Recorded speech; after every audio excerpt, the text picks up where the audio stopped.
our Iowa news, Democrats say they are hoping to see bipartisanship in the upcoming legislative session as they lay out their 2024 priorities. State House reporter Skylar Chalal dives into those top policies along with what issues they hope to avoid. Iowa House Democrats will continue to make sure that we're putting people over politics, that we're making sure that everyday Iowans come first in the work we do here at the Capitol. House Dems are sticking with their agenda from last year after Republicans chose not to pass any of the Democrats' priorities. Instead, the majority party passed legislation Democrats opposed, like education savings accounts and a plan to reorganize state government. Last session was way too much about making sure the special interests got their way. House Minority Leader Jennifer Confer says they'll be looking to lower costs for Iowa families by expanding access to affordable child care and housing, along with supporting and increasing funding for public schools and raising teacher pay.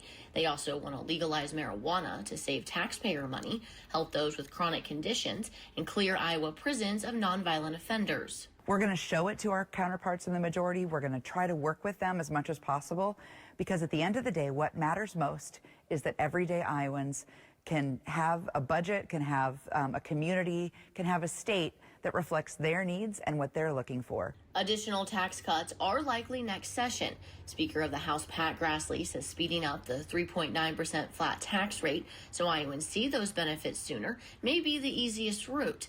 Democrats' goal is to make sure middle-class Iowans are seeing that relief. Those tax cuts haven't reached 500,000 Iowans.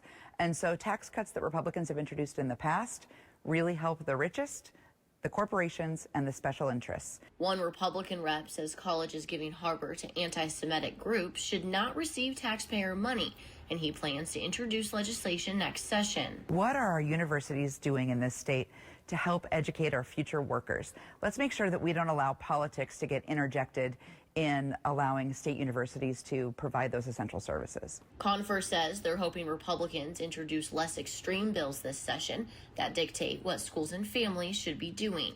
In Des Moines, Skylar Chalal reporting.